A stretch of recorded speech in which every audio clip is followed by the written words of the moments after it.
Hi అందరికీ, welcome back to my channel. So summer వచ్చేసింది. Summer సీజన్లో పిల్లలకి ఫీడ్ చేసే ఒక మంచి రెసిపీతో మీ ముందుకు వచ్చాను. అదే సాబుదానా రెసిపీ. ఈ రెసిపీ పిల్లల్ని చల్లబరచడమే కాకుండా డిహైడ్రేషన్ కాకుండా చూసుకుంటుంది. ఈ రెసిపీని 8+ months ఉన్న బేబీస్కి పెట్టొచ్చు. నెక్స్ట్ ఎలా తయారు చేసుకోవాలో చూసేద్దాం.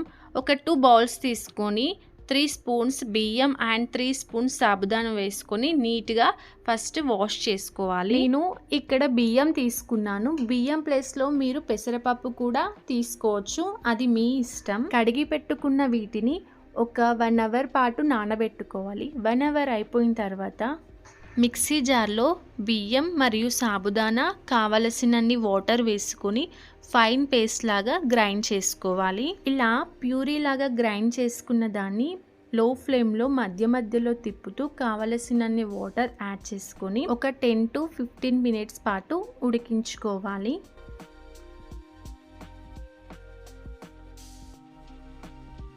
లాస్ట్లో ఒక 1 tablespoon దంచిన బెల్లం వేసుకొని అది కరిగేంత వరకు మిక్స్ చేసుకొని దించుకుంటే సరిపోతుంది.